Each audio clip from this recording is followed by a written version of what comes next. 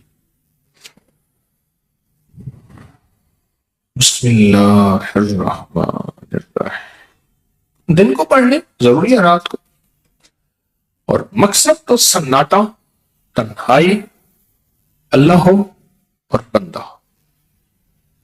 12 گٹھلیاں لے کے رکھ دے، 1-2 نفل پڑھ لیے، ایک گٹھلی رکھ دی، کاغذ قلم رکھ لیں، اس پہ نشان لگاتے جائیں 1 2 3، تاکہ ذہن سے گننے والی بات کا تصور بھی نہ رہے، ذہن کو اتنا خالی رکھیں، اتنا خالی رکھیں، اتنا خالی رکھیں، گننے والی زندگی ہو ہی نہ، ہو ہی نہ، ہو ہی نہ۔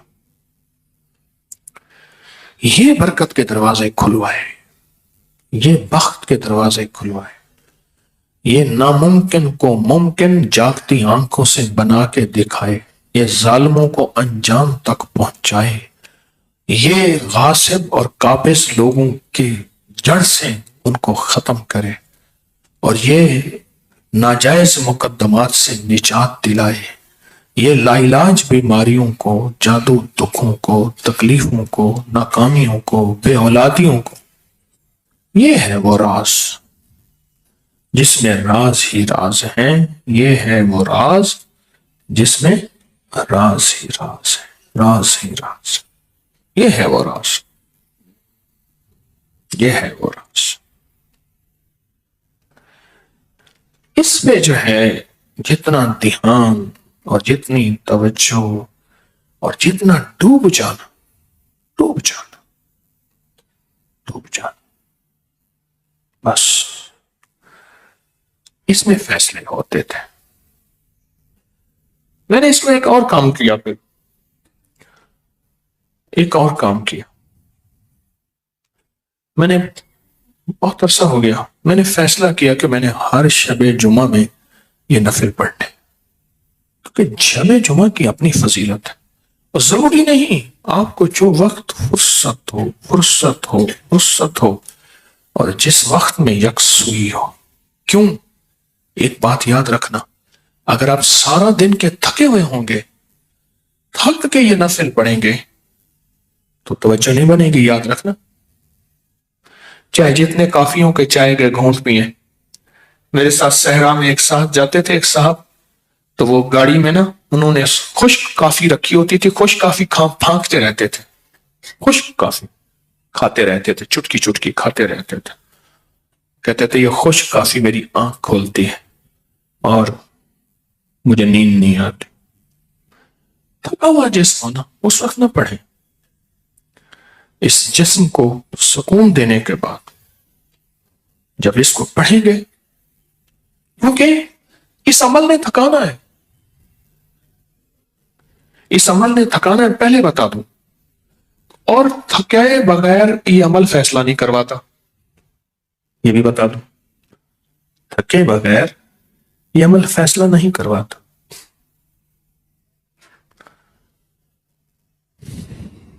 تھکے بغیر یہ عمل فیصلہ نہیں کرواتا، فیصلہ نہیں کرواتا۔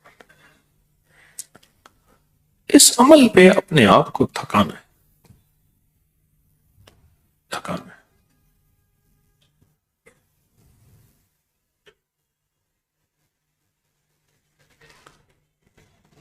بس کام ہو گیا۔ دو راستے ہیں، ایک دوسرا راستہ بھی بتا دو، دو راستے۔ ایک راستہ یہ ہے کہ زمانے کے مسائل، مشکلات، وہ کاروبار کے ہیں، وہ رزق کے ہیں، وہ بے اولادی ہے، وہ جادو ہے، وہ بندش ہیں، وہ جنات ہیں، وہ اثرات ہیں، وہ ناکامیاں ہیں، وہ کوئی مشکل ترین راہیں ہیں، مشکل ترین راستے ہیں، ان سے خود لڑنا جو ہم لڑ رہے ہیں۔ کیا کہا انہوں نے کہ جی مسائل کی جنگ لڑتے لڑتے آخر کار دم دے دیا، ساری عمر مسائل کی جنگ لڑتا رہا، یا ساری عمر دکھوں سے لڑتا رہا، یا ساری عمر بیماری سے لڑتا رہا۔ یہ عموماً معاشرے میں الفاظ سننے کو ملتے ہیں، عموماً معاشرے کہ دکھوں کی جنگ لڑتا رہا، مسائل کی جنگ لڑتا رہا۔ دو راستے ہیں، ایک راستہ یہ ہے کہ دکھوں کی جنگ لڑے جیسے لڑ رہے ہیں، اور ایک راستہ یہ ہے ان دکھوں اور جنگوں اور مشکلوں کی جنگ میں اللہ کو ساتھ لے، اور اللہ کا ساتھ لے، اللہ کو ساتھ لے اور اللہ کا ساتھ لے، ورنہ مجبور ہو کے بے بس کر کے وہ تسبیح وظیفے کروانا خوب جانتا ہے۔ سب سے زیادہ تسبیح وظیفے جیلوں میں، تھانوں میں، کچہریوں میں، ہسپتالوں میں ہوتے ہیں، وہ تو جانتا ہے۔ بے بس کر کے، مجبور کر کے، ہاں بے بس کر کے، مجبور کر کے، جانتا ہے وہ۔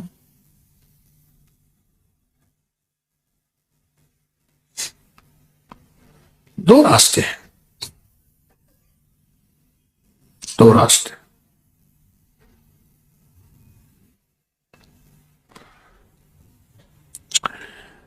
میں پڑھنے جاتا تھا تو ایک لڑکا تھا، بہت شرارتی تھا، لڑتا تھا، مارتا تھا۔ ایک دفعہ میرے کلاس فیلو تھے تو انہوں نے کہا کہ اس کو مل کے مارے سارے۔ ایک نے طریقہ بتایا کہ بہت تیز ہے، لڑاکا ہے، سارے جا کے نا اس کے پاؤں میں پڑ جاؤ، اس کے پاؤں کھینچ لو، اس کے پاؤں تمہارے ہاتھ میں ہوں گے، یہ لڑ نہیں سکے گا۔ اب جناب گئے نا، وہ سمجھ گیا یہ کسی آزم کو لے کے آ رہے ہیں، انہیں آؤ جتنے آنے ہیں، مجھ سے لڑنے آئے ہو۔ انہوں نے کہا کہ دو بندے اس سے لڑنے کی ترتیب بنائے، باقی اس کے پاؤں میں چپڑ جائے۔ ایسے ہوا، اب اس کے پاؤں میں چپکے تو وہ نیچے گرا، پاؤں ہاتھ میں تھے ان کے، بے بس تھا، اور جب نیچے گرا نا تو پھر اگلے انہیں جو وہ مارا، جو مارنے کی حد کر دی، سوری ماروں کی ادھاریں چکا تھی۔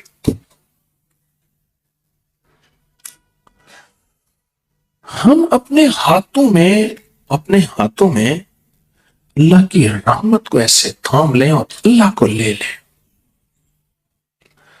آپ تک اکیلی جنگیں لڑ رہے ہیں، میں یوں کر دوں گا، فلاں محکمے سے، فلاں ادارے سے، فلاں سردار سے، فلاں چھوٹے سے، فلاں بڑے سے، فلاں بادشاہ سے، میں یوں کروں گا، اور یوں کیا کچھ نہ بنا، یا پھر اپنی عقل پہ، اپنی صلاحیتوں پہ، اپنے تجربے پہ۔ میں یہ نہیں کہتا کہ اسباب چھوڑ دینے ہیں، میں یہ کہاں کہتا ہوں، اسباب کا انکار تو نہیں کرتا، اسباب کا انکار میں کیوں کروں؟ اسباب تو ضروری ہیں۔ دنیا کو اللہ نے اسباب کے ساتھ ہی تو جوڑا ہے، اسباب ضروری ہیں۔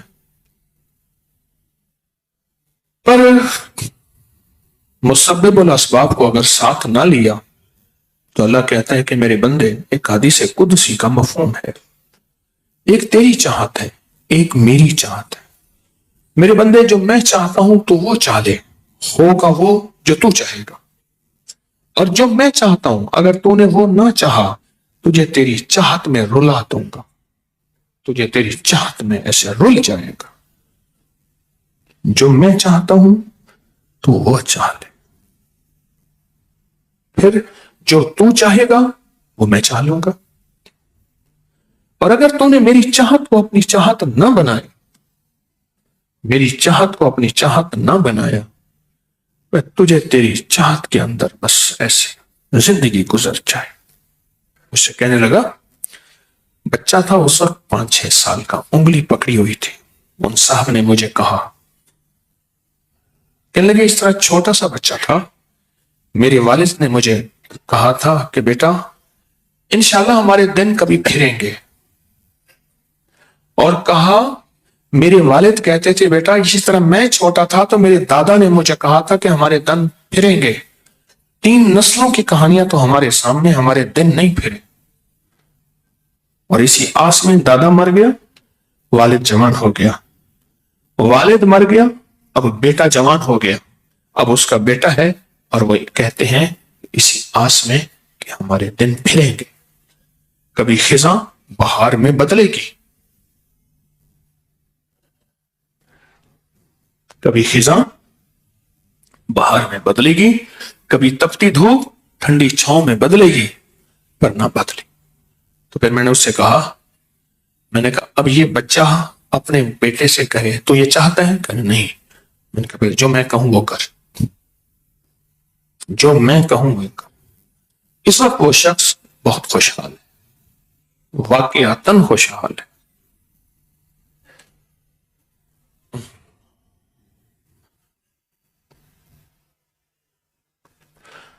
اور پہلے سے یہ طے کر لیں کہ اس پہ جو مشقت آئے گی، میری طرف دیکھ رہے؟ ہاں، اس پہ جو مشقت آئے گی بس اس کے لیے میں تیار ہوں، اور مشقت سے پڑھنا ہے۔ مجھے حضرت نے اتحیات میں بیٹھنے کی مشق کرائی تھی، معاذ اللہ کے فضل سے کہہ رہا ہوں، 7-7 8-8 9 گھنٹے ایک ہی اتحیات میں بیٹھنے کی میں نے مشق کر لی تھی۔ اتحیات میں بیٹھے، اتحیات میں اونگ نہیں آتی، نیند نہیں آتی عموماً، اور اس کے بڑے فائدے ہیں۔ اس کی مشق ہے، بندہ کچھ عرصہ کر لے، ہو جاتی، کسی چیز کی مشق کر لے۔ مجھے ایک سیانے نے بتایا کہ میرا ایک بڑا باس تھا، میرا ایک سربراہ تھا، پٹھان تھا، پرانا تجربہ کار۔ اس نے مجھے کہا کہ جس وقت تو چاہتا ہے کہ تجھے اجابت ہو تو اسی وقت جا کر بیت الخلاء میں یہ اٹھا دے ان کو، خیریت سے۔ اب نماز تو آپ پڑھ نہیں رہے، میں آنکھ ماروں، نماز میں ادھر ادھر دیکھیں، وہ شرارتی تھا، آنکھ مارنے والا تھا، مجھے تو آنکھ نہیں ماری جاتی۔ کیا بات تھی؟ بس اس وقت بیٹھ جاؤ، بیٹھ کے آ جاؤ، بیٹھ کے آ جاؤ، بیٹھ کہا، پھر گھنٹی کے منٹ گھڑی کے دیکھ لے، اسی وقت حاجت ہوگی تو انسان جسم کو جس طرف لے جائے ہو جاتا ہے، جو مزاج کی طبیعت بنائے ہو جاتا ہے۔ اس کی اگر کوئی مشق کر لے ٹھیک ہے، ورنہ اگر اس میں تکلیف ہوتی ہے تو جو بیٹھنے کی سہولت ہے اس میں بیٹھ کے 1000 دفعہ بسم اللہ الرحمن الرحیم پڑھے، 1000 کی تسبیح عام مل جاتی ہیں۔ بس یہ غلطی نہ ہو کہ ایک وقت میں 2 دانے نہ نکل جائیں، یہ غلطی نہ ہو کہ اللہ کے دھیان کے بغیر پڑھے۔ ہاں، ذکر اللہ کا تو دھیان کس کا؟ میں نے نہیں سنا. ہاں، اللہ کا، اللہ کا ذکر بھی اللہ کا، دھیان بھی اللہ کا. بندہ میری طرف دیکھیں ذرا. توجہ، توجہ ہے واج سے، واج کہتے ہیں چہرے کو. آپ منہ اس طرف کیے ہوئے ہیں، بندے سے بات کر رہے ہو، اچھے خاصے بندے کو ناگواری ہوتی ہے، کوئی مجبوری اور بات ہے، اچھے خاصے بندے کو ناگواری ہوتی ہے. اللہ جو جو بہت ہی کائنات کا رازوں بھرا، وہ کہتے ہیں میرے بندے تم میری طرف توجہ پوری کر، تو میرا دھیان پورا کر، تو میرا نام لے رہا، تو میرا نام لے رہا، تو میرا نام کو میرے دھیان سے، میرے دھیان سے اور میرے دھیان سے، میرے نام کو کس دھیان سے؟ میرے دھیان سے، اللہ کے دھیان. بس یہ پھر عرشوں میں جا کے ہلچل مچا دیتی ہے. اور ادھر دو نفل توبہ کے آپ نے پہلے پڑھے ہوئے ہیں کہ مولا اعتراف ہے.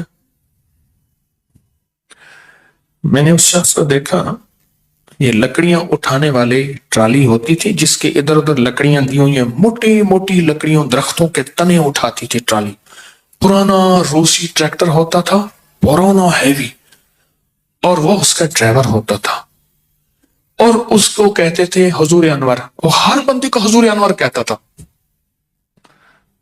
آج تک اس نے ٹرالی کا ویل سڑک سے نیچے نہیں اتارا تھا. جھگڑے ہو گئے، لڑائیاں ہو گئی، کٹائیاں ہو گئیں، تھانے میں چلے گئے. جب تھانے میں جاتا تھا تو قمیض اتار کے نچلا حصہ بھی اتارنے کی کوشش کرتا تھا کہ مجھے جوتے مارو، جلدی کرو، مجھے ڈنڈے مارو، مجھے سزا دو. پولیس والے کہتے ہیں معاملہ کیا ہے؟ کہ نہیں بس مجھے سزا دو، میں مجرم ہوں. اپنے آپ کو برا بلا کہتا تھا میں مجرم ہوں، مجھے سزا دو، جلدی کرو. اوپر کا کپڑا تو ویسے اتار دیا، مجھے سزا دو. اس نے آج تک ایک پہیا نیچے نہیں اتارا تھا سڑک پہ. اس نے کہا تھا میں نے درمیان میں چلنا ہے. آرام دینے والے تھک جاتے تھے.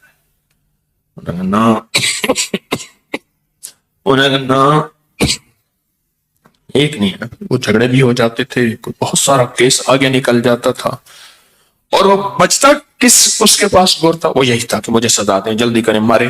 یہ بالکل ٹھیک کہہ رہے، مجھے مارے، جلدی کریں. کپڑے اتار دیے، پھر کھلے مارے، مجھے جوتیاں مارے، مجھے یہ مارے.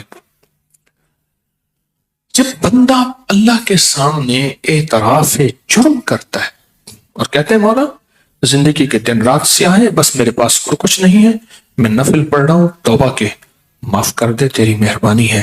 معاف نہیں کرے گا تو میرے پاس زور نہیں، زاری ہے. زور نہیں، زور نہیں، زاری.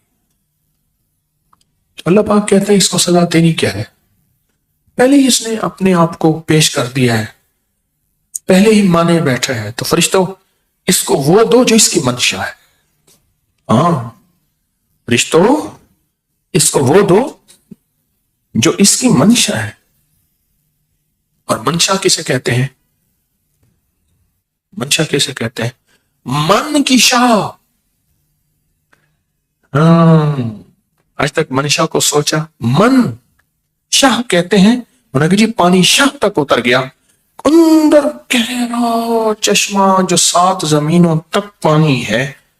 من کی شاہ میں بھی اگر کوئی چیز ہے اندر جسے خود بندہ بھی نہیں جانتا، اور اندر کوئی ایسی ارداس، فریاد، مراد من کی شاہ میں بھی ہے، اللہ اس کو بھی جانتا ہے، اس کو بھی پورا کر دیتا ہے.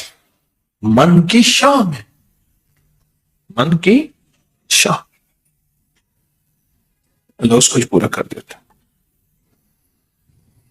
اس دھیان کے ساتھ اور اس توجہ کے ساتھ اور اس دھیان کے ساتھ اور اس توجہ کے ساتھ آپ نے اس دھیان کے ساتھ اور اس توجہ کے ساتھ یہ نفل پڑھنے. میری درخواست ہے ان پڑھ سے ان بند بندہ پڑھ سکتا ہے. کون ہے جس کو بسم اللہ الرحمن الرحیم نہیں آتی؟ سب کو آتی.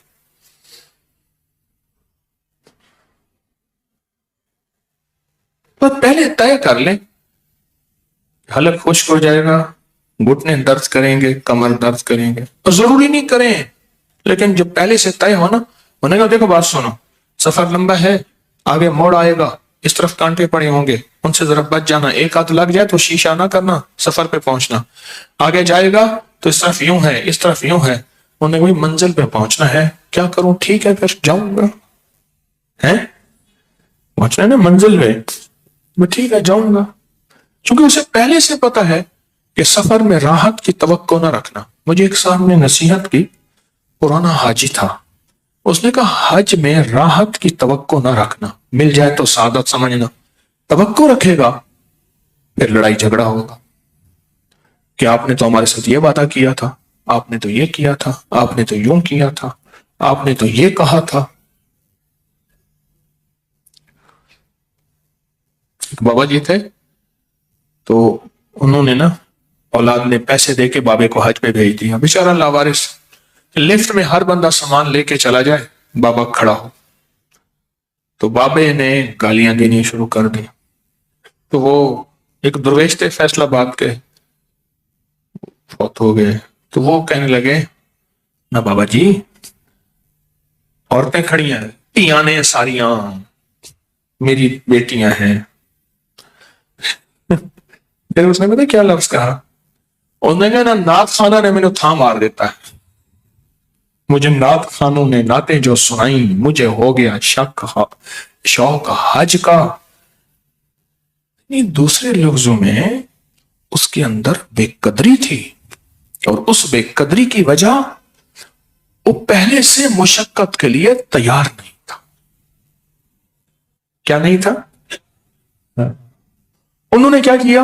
بیٹوں نے اسے موسٹ وی وی آئی پی، کیونکہ ہمارے ہاں ہے تو پیسہ معیار، جتنی مہنگی چیز ہوگی ہم سمجھتے ہیں اچھی ہوتی ہے. انہوں نے مہنگے ترین پیکج پہ بھیجا. میں جس گروپ میں تھا اس کے ساتھ ایک اور گروپ اسی ہوٹل میں تھا، بہت مہنگا تھا. بھیجا. حج تو مشقت ہے، تو جتنے پیکج مہنگے لیتا ہے لے لے، مشقت تو آتی آتی ہے، اور اللہ جان بوجھ کے لاتا ہے، جان بوجھ کے لاتا. میں نے نا عرفات سے مینا میں ایک بچے کو دیکھا، مائی کوئی افریقہ کی تھی، کالا کالا بچہ تھا. میرے ایک دوست نے اس کی ویڈیو بنائی، گھنگریالے بال تھے، جو مائی صابن مل مل کے پانی ڈال کے پھر دیکھتی چاہیے بچہ گورا ہو گیا ہو، پھر صابن ڈالتی. بوتل تھی یہ نیسلے پانی والی بڑی بوتل، اس میں اس نے پانی بھرا ہوا تھا. بچہ چوں چوں کرتا تھا، روتا تھا، صابن مرتی تھی، مرتی مرتی مرتی، پھر بچہ دیکھتی کہ شاید چٹا ہو جائے. بچہ کہاں چٹا ہو؟ وہ تو حام کی اولاد ہے نا، سام کی نہیں ہے. سام سنس سام، جتنے بھی گورے سام کی اولاد، جتنے بھی ساملے حام کی اولاد. یہ سارے سام سنس ہیں گورے، اس لیے کمپنی کا نام بھی ہے. میں لفظوں میں گھومتا رہتا ہوں گہرائیوں میں. وہ بچہ کیسے چٹا ہو؟ وہ تو نہیں ہو سکتا. ہم اگر فیصلہ کر لیں، ورنہ اس بابے کی طرح، اللہ معاف کرے، وہ بابا حج سے اکتایا ہوا تھا، اور بہت دکھ ہوا کہ اس بڑے شخص کے ساتھ کوئی بیٹا نہیں تھا جو سعادتیں لے لیتا بڑھاپے کے حج کرانے کی. بیچارہ اکتایا ہوا تھا.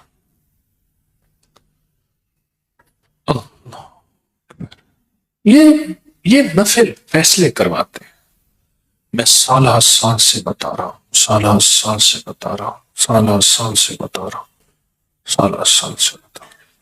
اور سالہ سال سے میرے تجربات میں ہے.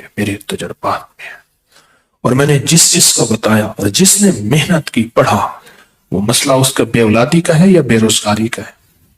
مسئلہ اس کے جادو کالے کا ہے یا جنات نظر بد کا ہے یا لا علاج بیماری کا ہے، یا غموں کے پہاڑ اس میں ٹوٹے ہیں اور دکھوں کے پہاڑ ٹوٹے ہیں اور مشکلات کے پہاڑ اس پہ ٹوٹے ہیں۔ ہاں، مسئلہ اگر اس طرح کا بھی ہے نا، تو ایک لفظ اکثر کہا کرتا ہوں، ناممکن میرے آپ کے لیے، اللہ کے لیے تو ناممکن نہیں ہے۔ یہ جو لفظ لکھتے ہیں نا ناممکن، یہ ہم اپنے لیے لکھتے ہیں، اللہ کے لیے تو کچھ ناممکن نہیں، اللہ کے لیے کچھ ناممکن نہیں۔ ہم کہتے ہیں ہاں ناممکن ہے، مشکل ہے، ایسا ممکن نہیں،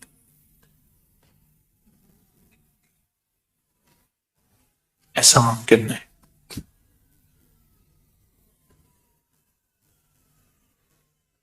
فیصلہ کرنا پڑے گا کہ میں نے ہر ہفتے، ہر روز، دوسرے دن، تیسرے دن اپنے آپ کو پہلے سے فارغ کرنا ہے اور پرسکون کرنا ہے۔ ہاں، یہ بھی ضروری میں نے کہا ہے، کیونکہ میں ان مراحل سے گزرا ہوا ہوں، میں ان مراحل سے گزرا ہوا ہوں۔ پرسکون کرنا ہے، تھکان نہ ہو، پرسکون کر کے، پرسکون کر کے۔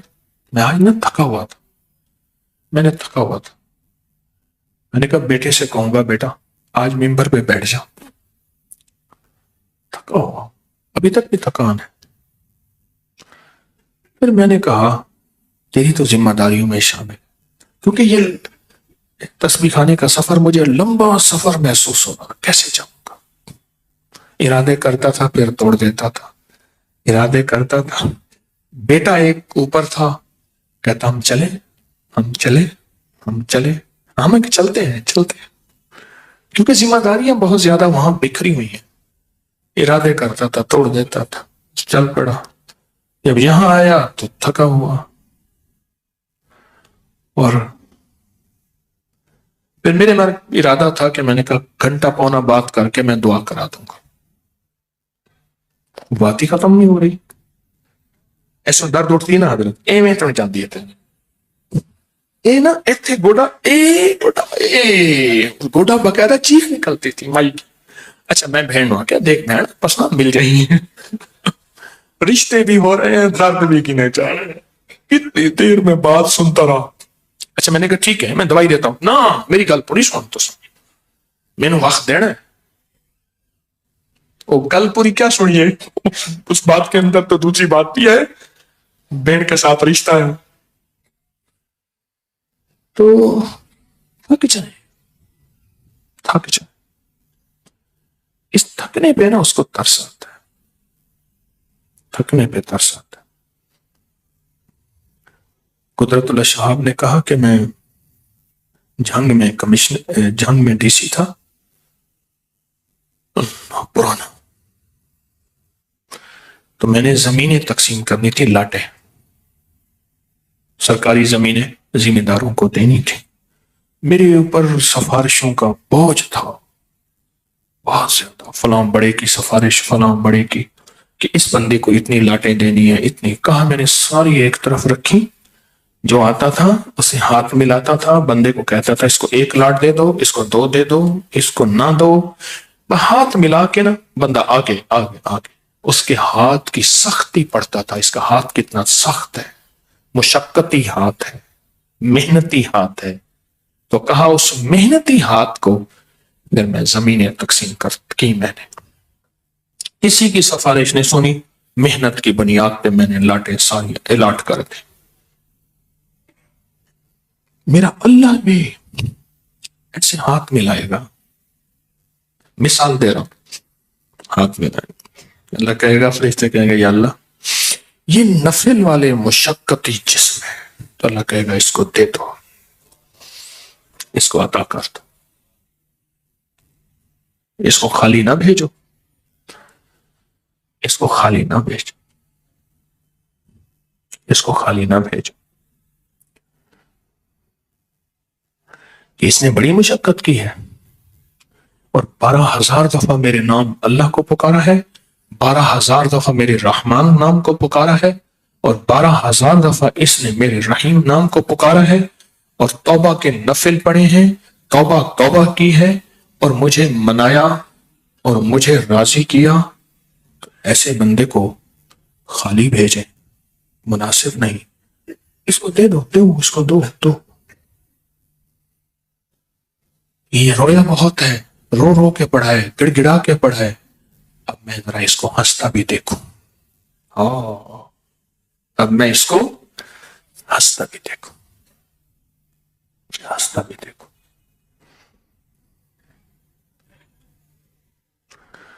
ہاں، تو ترجمائی میں کو نہیں ٹھاندی، تو ترجمائی میں کو نہیں ٹھاندی، میرے در تو آتے خالی ون، ہن کچھ نہیں پہ آتے کو کیا دیواں، یہ ساہی نہیں یار سنبھالی ون، میں کو ہول نہ رہے جو روندا گے، ذری کھل دی شکل دکھا لی ون، بت راہج پوی رات سجانا، بت راہج پوی رات سجانا، میرے خون دا دیوا بالی ون، مت راہج پوی رات سجانا، میرے خون دا دیوا بالی ون، میں کو ہول نہ رہے جو روندا گے، ذری کھل دی شکل دکھا لی ون۔ اللہ کہتے ہیں یہ بڑا رویا، اس نے مانگا، مجھے منایا، میرے نام کو پکارا دردوں اور غموں کے ساتھ، اب فرشتوں اس کو خالی نہ بھیجو، اب میں اس کو ہنستا دیکھنا چاہتا ہوں، اس کو مسکراتا دیکھنا چاہتا ہوں، اس کو فرحاں شاداں دیکھنا چاہتا ہوں، اس کو مسرور دیکھنا چاہتا ہوں۔ میں نے اس کو بڑا مغموم دیکھا اور میری تقدیر نے اس کو غم دیے، اور میری تقسیم نے اسے غم دیے، میری تقدیر نے، میری تقدیر نے۔ اب اس نے میرے ناموں کو اتنا پکارا، میں نے اپنی تقدیر کا لکھا خود ہی مٹا دیا۔ لوح بھی میرا ہے، قلم بھی میرا ہے، امر بھی میرا ہے، حکم بھی میرا ہے۔ لوح بھی میرا ہے، قلم بھی میرا ہے، امر بھی میرا ہے، حکم بھی میرا۔ میں نے اپنی تقدیر کے لکھے کو خود بخود مٹا دیا، بس ختم، خود بخود مٹا دیا، بس۔ اسے کون پوچھے، اس کا آڈٹ کون کرے، اس کا حساب کتاب کون کرے، انہیں کہ ابھی ذرا جلدی کر حساب دے، اس کو کون پوچھے۔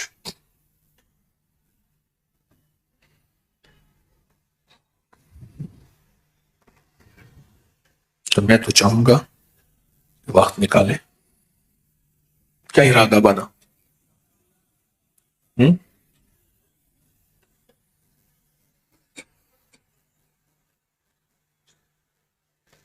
ایک جنازہ تھا تو جوان کوئی جنازے میں تھے، تو ایک بابے کو کہا بابا جی موسم ذری ٹھٹی مٹھی ہے، واری لاؤ اپنی ہون، یعنی مرو۔ ہفتے کے بعد وہ جوان تھا اور بابا اس کا جنازہ پڑھ رہا تھا، تو ٹھٹی میٹھی موسم ہے تو سائیں واری لاؤ کوئی، اللہ کے ساتھ باتیں کرنے کی، اللہ سے راز و نیاز کرنے کی، اللہ کے ساتھ کچھ بیٹھ کے اپنے غم سنانے کی۔ پر اللہ سے کے ساتھ غم سنانا اللہ کے بولوں کے ساتھ، وہ ہیں بسم اللہ الرحمن الرحیم، عرشی بول ہے اور قرآن میں موجود ہے۔ ان لفظوں کے ساتھ اللہ سے باتیں کرو جو اللہ کے پسندیدہ بول، اللہ کے پسندیدہ لفظ، اللہ کے پسندیدہ حرف ہے، ان کے ساتھ بیٹھ کے اللہ سے باتیں کریں، اور اللہ کے سامنے راز و نیاز، راز و نیاز، راز و نیاز۔ رونا، اگر آنسو آ جائیں تو کام بن جائے گا، سسکی آ جائیں کام بن جائے گا، آنسو آ جائیں اوہ کام بن جائے گا۔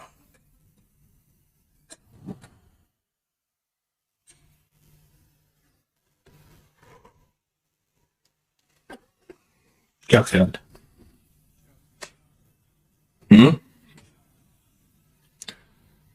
یہ چاہتے ہیں آپ سے اور باتیں کر،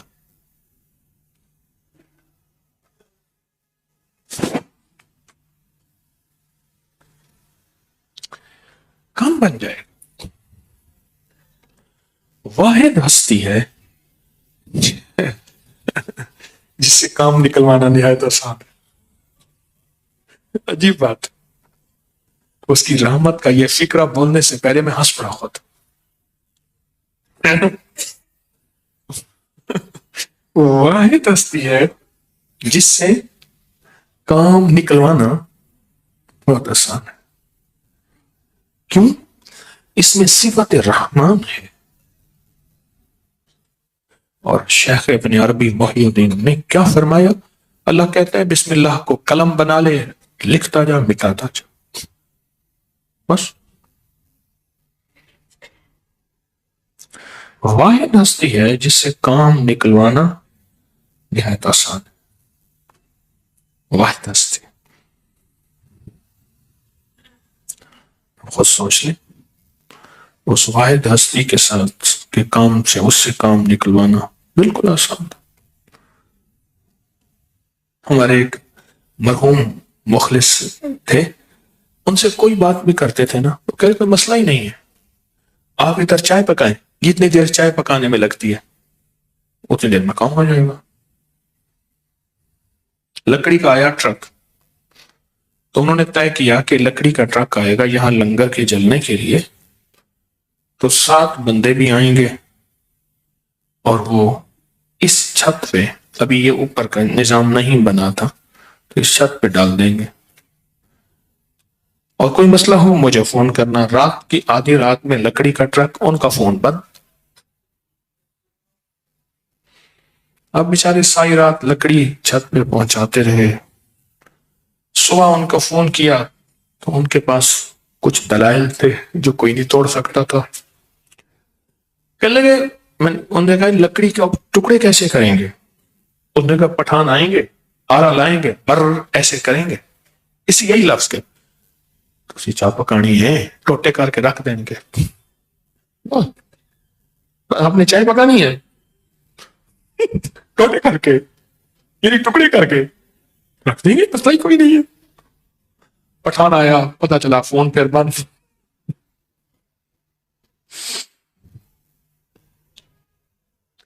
میں کہتا ہوں دنیا کا سب سے آسان کام اللہ سے کام جس کا فون بند نہیں ہوتا، اور جس کا فون سائلنٹ پہ نہیں ہوتا، اور جس کا فون فلائٹ موڈ پہ نہیں ہوتا.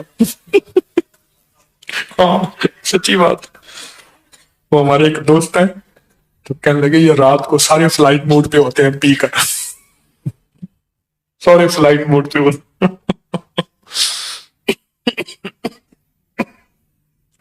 نہ سائلنٹ پہ، نہ بند، نہ فلائٹ موڈ پہ. اچھا اس کی ہر کال ریسیو کال ہے، مس کال نہیں ہے. ہاں کال ریسیو ہے، ہر وقت سنتا ہے، ہر کسی کی سنتا ہے، ہر وقت سنتا ہے، ہر لمحہ سنتا ہے، ہر جگہ سنتا ہے. تو دنیا کا سب سے آسان کام اللہ سے کام نکلوانا ہے. سب سے آسان کام اللہ سے کام نکلوانا. گرا ہے. کراچی میں ملاقاتیں کرتا تھا تو رش زیادہ ہو گیا، میں لوگوں کی بات ہی نہیں سن سکتا تھا. تو میں نے پھر کراچی کا ملاقاتوں کا سلسلہ چھوڑ دیا. تو وہاں ایک اخبار کے ریزیڈنٹ ایڈیٹر تھے، اسے کہنے لگے، ایسے ہاتھ کیے، کہا کراچی میں کسی کو پیسے لینے کا فن آتا اور نوٹ ایسے آتے ہیں کراچی میں، تو آپ کے پاس تو نوٹ لینے کا فن تھا، آپ چھوڑ گئے. میں نے کہا مجھے پہلے بھی یہ جذبہ نہیں تھا، اب بھی یہی ہے. اتنا رش ہے کہ میں ملاقاتیں ہی نہیں کر سکتا، کسی کی بات سن ہی نہیں سکتا، تو مجھے اچھا نہیں لگتا، اس لیے میں نے چھوڑ دی. جس طرح میں نے 14 نومبر کو اعلان کیا کہ گلگت سے کراچی کے سارے سفر کی معذرت، شاید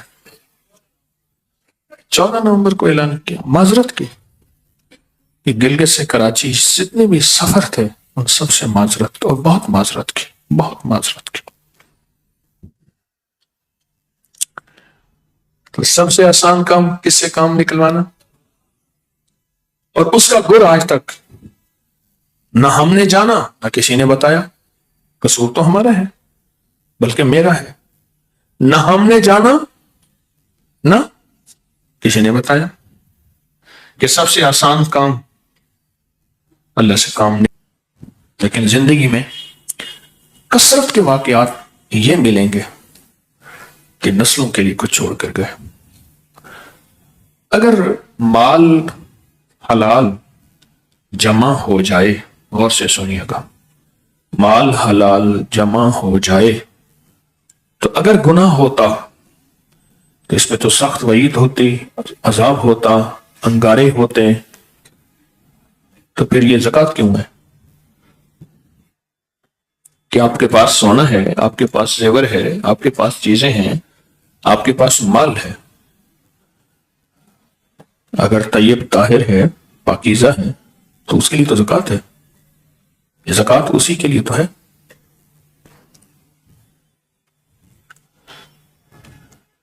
نہ جا مسجد، نہ کر سجدے، وضو کے توڑ دے کوزے. ہم جبل موسیٰ پہ گئے تو وہاں ایک ہمیں راہب ملے. راہب تھے. میں کہا میں راہب ہوں. میں نے زندگی میں پہلی دفعہ راہب دیکھا. راہب ملے. موسیٰ علیہ السلام کا وہاں قیام، موسیٰ علیہ السلام کا وہاں عصا بنایا ہوا تھا جیسے ان کا عصا ہوتا تھا. راہب ملے. نہ شادی کرنی ہے، نہ زندگی میں کوئی لذیذ کھانا کھانا ہے، نہ اچھا پہننا ہے، نہ زندگی میں کوئی بھی راحت لینی ہے، کچھ بھی نہیں. وہ کہتے ہیں زندگی ایسے گزر گئی، جنگلوں میں زندگی، ویرانوں میں زندگی. اس کا نام رہبانیت ہے. اسلام نے یہ نہیں سکھائی.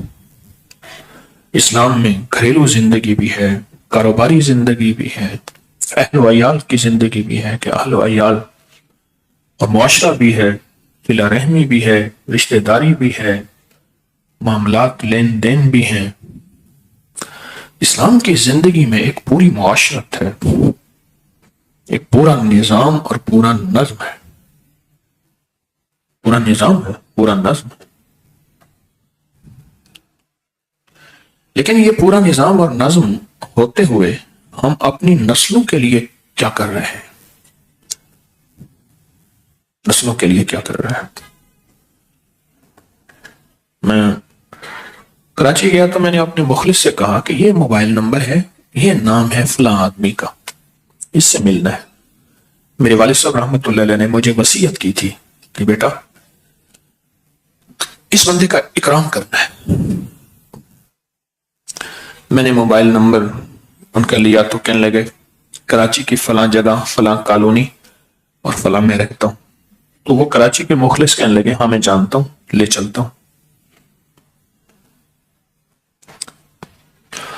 گاڑی میں ہم وہاں گئے. اب اس گلی میں جا کے اسی جگہ جہاں فون کیا تھا پوچھا تو انہوں نے کہا کہ میں وہیں ہوں، اب ہم ڈھونڈے وہاں نہیں ہیں. پتہ چلا کہ ان سے راستہ بتانے میں غلطی ہوئی. پھر ایک اور جگہ گئے، انہوں نے کہا فلاں جگہ، فلاں کالونی، فلاں گلی. پھر وہاں گئے، پھر وہاں فون کیا، وہاں بھی نہیں تھے. 2-3 جگہ ایسے ہوا تو مجھے میرے جو ساتھی کراچی کے تھے، میرے میزبان، مجھ سے کہنے لگے کہ حضرت لگتا ہے ایسے وہ بندہ ملنا نہیں چاہتا، اس لیے پتہ صحیح نہیں بتا رہا. چلو میں نے کہا پھر آخری کوشش تو کر لیتے ہیں. آخری کوشش میں کیا تو انہوں نے فون کیا تو فون پہ کہا کہ میں آپ کو دیکھ رہا ہوں، آپ فلاں گاڑی میں ہیں، میں اوپر کھڑا ہوں. اوپر دیکھا تو بندہ اور ہے. آواز سنی تو آواز وہی ہے، آواز پہچانی ہوئی تھی. پھر خیال آیا بندہ وہی ہے کہ میں آپ کو دیکھ رہا ہوں. ایسے پہلی منزل پہ تھے وہ. تو کہنے لگے کہ میری بیوی سبزی لینے گئی ہے، تالا باہر سے لگا کے گئی ہے، تو وہ یہاں کچھ لوگ گھس آتے ہیں، پھر اٹھ کے تالا کھولنا میرے لیے مشکل ہے، دروازہ کھولنا. باہر سے تالا لگا کے گئی ہے، ابھی آ جائے گی. تھوڑی دیر ہوئی، ایک بڑھیا شاپر میں کوئی سبزی، دھنیا مجھے نظر آ رہا تھا، وہ گئی. انہیں میں نے سلام کیا، انہوں نے پہچان لیا. جب ہم اوپر گیا تو ان کی شیو بہت ساری بڑھی ہوئی تھی. تو میں نے کہا آپ نے داڑھی رکھ لی ہے؟ کہنے لگا نہیں، ہاتھ تھک جاتا ہے، شیو نہیں ہو سکتی. اور اس کا دور تھا عروج. لفظ عروج بھی شاید چھوٹا ہو کیونکہ میرے پاس معلومات کی کمی ہے، الفاظ کی کمی ہے. عروج عروج. بڑی بڑی محفلوں میں اس بندے کا ایسے جھانک جھانک کے انتظار کیا جاتا تھا، جھانک جھانک کے انتظار کیا جاتا تھا. اس شخص کا ایک مخصوص انداز تھا. یہ جیبی رومال نہیں ہوتا، جیبی رومال، اور اس کو خاص تہ لگا کے وہ ہاتھ پہ یہاں باندھتا تھا، اور اس جیبی رومال کے اندر سگریٹ کی ڈبی ہوتی تھی، اس وقت کی سب سے مہنگی. اس کا ایک مخصوص انداز تھا، پہننے کا انداز، بولنے کا انداز، محفل کو لوٹ لینے کا انداز، فن تھا اس کے پاس. ہر بندے کے ساتھ کیسے دی، موقع شناسی، مردم شناسی، مزاج شناسی. ایک میں نے وہ عروج دیکھا ہوا تھا، وہ عروج تھا جس کے لیے میں کہہ رہا ہوں کہ وہ عروج بھی مجھے چھوٹا نظر آ رہا ہے. اتنا زیادہ عروج تھا، اتنا زیادہ زندگی میں عزت اور وقار اور شان و شوکت تھی. جس دور میں سوئی گیس وغیرہ نہیں تھی، خاص انگیٹھیاں اس کے لیے، اور انگیٹھی بھی ایسی ہو جس کا کوئلہ دھواں نہ دے رہا ہو، انگارا ہو. اور اس شخص نے اندر نہیں بیٹھنا، اس نے بیٹھنا کسی باہر، کسی چھوٹے سائبان کے نیچے ہے، انگیٹھی کا انتظام ہو، اس نے اندر نہیں بیٹھنا جتنی سخت سردی ہو.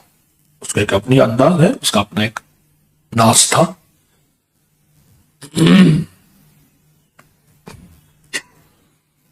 گلے سے بولتا تھا، حلق سے بولتا تھا.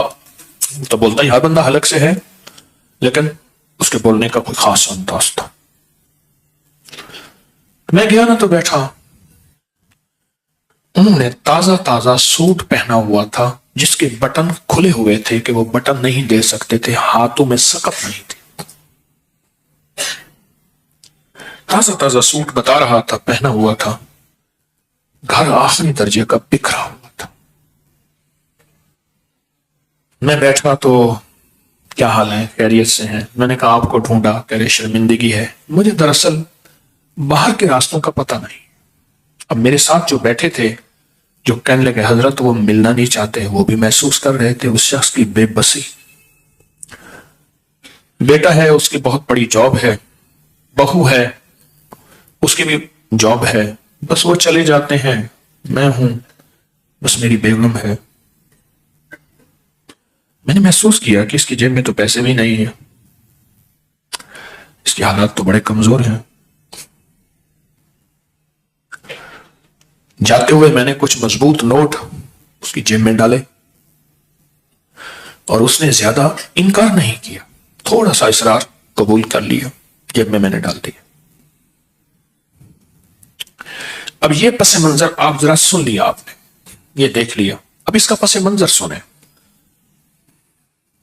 وہ ایسے باپ کا بیٹا تھا جس کے پاس ایک ایسا فن تھا جس کو نواب نے خصوصی ایک بہت دور جگہ سے بلوایا تھا کہ اس کے پاس ڈگری بھی تھی علی گڑھ کی، اس دور کا بہت بڑا فن بھی تھا، اور اس دور کا بہت بڑا نظام تھا. سفید پوش لوگ تھے. ان کا والد پڑھ گیا. نواب کا مزاج تھا، نواب قدر شناس، مردم شناس مزاج تھا. وہ مختلف ریاستوں سے اور ملک کے کونوں سے جوہر شناس، جوہر نایاب اور گوہر نایاب وہ اٹھا لیتا تھا. تو نواب نے ان کے والد کو بلایا، نوکری کرتے رہے، نوکری سے ریٹائر ہو گئے، اپنا سلسلہ شروع کیا، خوب چلا، اور جائیداد اتنی زیادہ بنائی، اتنا زیادہ بنائی کہ گمان سے بالا تھا. اور اس بیٹے کے حصے میں اور بھی بیٹے تھے، اولاد تھی. اس بیٹے کے حصے میں اچھی خاصی جائیداد آئی، لیکن شاید وہ کثرت تھی. برکت نہیں تھی، شاید وہ کثرت تھی، برکت نہیں تھی. کیونکہ برکت تو بسم اللہ الرحمن الرحیم میں ہے. برکت تو بسم اللہ میں ہے. برکت کا تو ایک ہی دروازہ ہے، وہ ہے بسم اللہ. اور برکت کا ایک ہی راستہ ہے، وہ ہے برکت والے اعمال. برکت کا تو ایک ہی راستہ ہے، وہ ہے برکت والے اعمال. اس کے علاوہ تو برکت کا راستہ کوئی نہیں ہے. برکت کا اس کے علاوہ کوئی راستہ ہے ہی نہیں. تو ایک راستہ ہے. پوری دنیا کی لغت میں اسلام کے علاوہ برکت کی وضاحت، جسٹیفیکیشن اور برکت کا ترجمہ کہیں نہیں ملے گا. کملی والے کے علاوہ دنیا میں لفظ برکت کثرت کے معنی میں آئے گا، ڈھیر کے معنی میں آئے گا، انبار کے معنی میں آئے گا، بہت زیادہ کسی چیز کے معنی میں آئے گا. جبکہ برکت کا یہ تو معنی ہے ہی نہیں، یہ تو کثرت کا معنی ہے. پوری دنیا کی لغت میں کہیں بھی ترجمہ برکت کا اگر آپ کریں گے تو ان معنوں میں تو آتا ہی نہیں، ان معنوں میں نہیں آتا. اس کا معنی ہی کوئی اور ہے، اور وہ صرف عرشی نظام کے ساتھ اس کا تعلق ہے. اس معنی کا فرشوں کے ساتھ تو اس کا تعلق ہے ہی نہیں. جب فرشوں کے ساتھ اس کا تعلق ہے ہی نہیں تو فرش والے جو عرش والے کے نظام کو نہیں جانتے تو اس کا ترجمہ نہیں کر سکتے. اس فکرے کو پھر سنیں. عرش والے جو عرش والے کے نظام کو نہیں جانتے تو اس کا ترجمہ کر ہی نہیں سکتے. جو بھی عرش والے کے نظام کو جانے گا، عرشی نظام کو جانے گا، روح کی دنیا، روحانیت کی دنیا کو جانے گا، وہ اس کا ترجمہ سمجھ بھی پائے گا، کر بھی لے گا. ورنہ دنیا کے کسی بھی کونے میں اس کا ترجمہ کثرت میں آتا ہے، برکت میں نہیں آتے. برکت میں نہیں. ان کے حصے میں بہت جائیداد آئی. والد نے کہتے رہے، مجھے ایک دفعہ کہا کہ والد کہتا رہا کہ میرا فن سیکھ لو، میرے قریب آؤ. ان کے ساتھ دوستیاں بہت زیادہ تھیں، ان کا تعلق دوستیوں سے بہت زیادہ تھا. دوستیاں،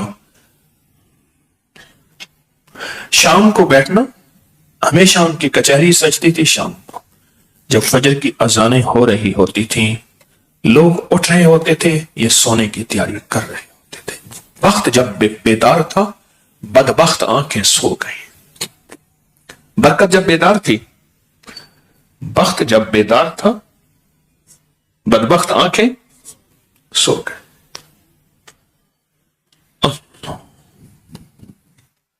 ایک زندگی تھی ان کی، اپنی مخصوص زندگی تھی. کچھ عرصے کے بعد انہوں نے والد کی کوئی جائیداد کا حصہ بیچ دینا ہے، ٹھاٹ سے کھانا ہے، لوگوں کو کھلانا ہے، پھر بیچ دینا ہے،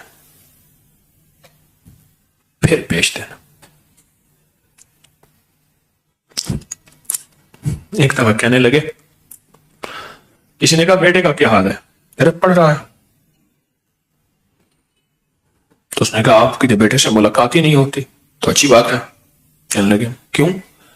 کہنے لگے جوانی ہے، نصیحت کریں تو غرائے گا. الفاظ، جوانی ہے، نصیحت کریں گے تو غرائے گا، غرائے گا، غرائے گا. اس لیے ملاقات نہیں ہوتی.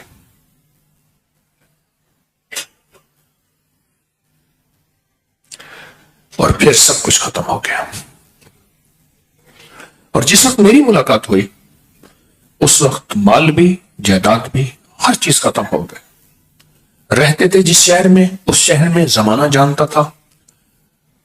دنیا اسباب کے ساتھ چونکہ جڑی ہے، وہاں رہتے تو یہ حال نہ ہوتا. ملنا ملانا، دوست، عزت. بعض بوڑھے ایسی کرسی پہ بیٹھ جاتے ہیں جہاں استقبال اور ان کی طرف ہاتھ پھیلتے ہیں سلام کے، ان کی عمریں 10-20 سال آگے نکل جاتی ہیں. قضا تو اللہ کے ہاتھ میں ہے، قضا تو اللہ کے ہاتھ میں ہے. ہمارے یہاں ایک میاں صاحب تھے، تو ایک صاحب ریٹائر ہوئے تو انہوں نے ان کو بہت زیادہ اٹھایا، چودھری صاحب، فلاں صاحب، اور ان کو ساتھ لے کے چلتے تھے کہیں. کسی نے پوچھا جب یہ افسر تھے تو اس وقت تو آپ کے دوست نہیں تھے, ریٹائر ہونے کے بعد کہ لیں 10-20 سال اور جیوانا چاہتا ہوں اس کو میں. ریٹائر ہونے کے بعد جلدی بندے مر جاتے ہیں. ریٹائر ہونے کے بعد کہنے لگا بندے جلدی مر جاتے ہیں. برکت کا دروازہ کون کھول کے دے گا؟ کون کھول کے دے گا؟ میرا ہر مہینے 2 مہینے کے بعد پھر موضوع برکت پہ آ جاتا ہے. کیا کروں؟ معاشرے کے حالات جب دیکھتا ہوں, زندگیاں دیکھتا ہوں, تو احساس ہوتا ہے یہ کیا ہوا. میں ایک جگہ بیٹھا تھا تو ایک شعبے اور پیشے کی بات ہو رہی تھی. بہت سیانے سمجھدار بھلے لوگ بیٹھے تھے. کہنے لگے فوراً کہنے لگے اس پیشے کے بندے مال بہت کماتے ہیں لیکن کفن منگتا ہوتا ہے. اس کی مثال دی, پھر اس کی مثال دی, پھر اس کی مثال دی. یعنی کفن چندے کا ہوتا ہے, پیسے نہیں اس کے پاس ہوتے. مال کماتے بہت ہے, مال آتا بہت ہے, پر کہاں جاتا ہے؟ کیوں؟ برکت نہیں, برکت نہیں. میں اجمیری مال جو سارا دن چلتا ہوں, ابھی وہیں سے آ رہا ہوں, پھر وہیں چلا جاؤں گا. ابھی سمیٹنا ہوا ہی نہیں. سارے ہاتھ ملا کے آ گئے, بسم اللہ سدا جی وہ ونجو ستے خیرہ. میرے تو ذمہ ہے, میرے شیخ نے, میرے مرشد نے مجھے زندگی میں دیا ہے, میرے تو ذمہ ہے, میں کیسے چھوڑ سکتا ہوں؟ تو میں سارا دن جو پھرتا ہوں, دھول مٹی, جلد جل جاتی ہے, رنگ بدل جاتا ہے, لیکن دل کو اتنا سکون اور چین, راحت. کیوں؟ میں نے 2 واقعے سنائے, آپ کو بھی سنا دوں. اجمیری مال میں پرسوں بھی سنائے, کل بھی آپ کو بھی سنا دوں. دیپال پور کے ایک ذمہ دار تھے, یہ اکاڑا کے ساتھ, ادھر پاک پتن لگتا ہے, ادھر اکاڑا. بابا جی کے ساتھ میرے 1-2 سفر. بہت کھاتے تھے, دمے کے مریض تھے, چھوٹا قد تھا, موٹے بہت تھے, گالیاں بہت دیتے تھے, اور بعد میں معذرت بھی کر لیتے تھے. بیچارے اپنی بس میں نہیں تھے, اور گیس بہت بڑا خارج کرتے تھے. وہ نہیں دیکھتے تھے ساتھ بندہ کون بیٹھا ہے. ایک دفعہ کسی نے کہا میں ان کو حاجی صاحب ہی کہوں گا, یہی لفظ ان کے لیے مناسب ہے کہ حاجی صاحب یہ کیا کرتے ہیں؟ گھر میں ڈیڑھ پھاڑنا یا اپنا آندرا پھٹ وجن میں جاؤں, میرے اپنا پیٹ پھاڑنا ہے, میرا آندرا پھٹ وجن. پراٹھے بہت کھاتے تھے, ذوق کے بامزاج تھے. اب نے ایک واقعہ سنا ہے جو میں نے اجمیری مال والوں کو سنوایا. کہنے لگے کہ میں حج پہ گیا, پتہ نہیں 2 ہفتے کتنے ہفتے جہاز نے لیے, بحری جہاز نے, لکڑیاں بھی ساتھ لے گئے, راشن بھی ساتھ لے گئے, دیسی گھی کے ٹین بھر کے ساتھ لے گئے, دالیں لے گئے, سکا گوشت لے گئے, لسٹیں بتاتے تھے. عمومی غربت تھی وہاں بہت زیادہ. نیت کر کے لے گئے کہ زیادہ راشن لے جائیں تو وہاں کے مساکین کو بھی کھلائیں گے. میرے پردادا رحمت اللہ علیہ 1919 میں تشریف لے گئے تو وہ بھی ایسے بہت چیزیں لے گئے تھے, بہت چیزیں لے گئے تھے, بہت پیسے بھی لے گئے تھے. اور دادا 1936 میں حج میں تشریف لے گئے, وہ بھی یہی چیزیں بہت زیادہ لے گئے تھے, جو لکھی بھی ہیں, سنی بھی ہیں, لکھی پڑھی ہیں ان کی. جو تو کہنے لگے ہم نے مکہ مکرمہ میں گئے, وہاں وقت گزارا, پھر قافلے مدینہ گئے, وہاں پتہ نہیں کتنا عرصہ گزارا. واپسی پہ ہم مکہ جب پہنچے, اب ہمارا جہاز 1-2 دن تک ہم نے جدہ پہنچنا تھا. جہاز کے لیے پتہ چلا جہاز خراب ہو گیا, کسی فنی خرابی. اور جہاز بحری جہاز جو خراب ہوتا تھا, تو بحری جہاز تو ایک پوری کالونی ہوتی تھی, ہزاروں لوگوں کی, اس کو بنتے بنتے وقت لگتا تھا. انہوں نے جو لفظ کہے, کہنے لگے ترائے گھاٹ 40 جہاڑے, 37 دن جہاز بنتا رہا. کہنے لگے ہم نے کیا کیا، 7 رباطیں بن رہی تھی. وہ وہاں رباطیں کہتے ہیں، ہم ان کو سرائے بھی کہہ دیں، جہاں مسافر پردیسی غریب مساکین، تو وہاں رباطیں کہتے ہیں.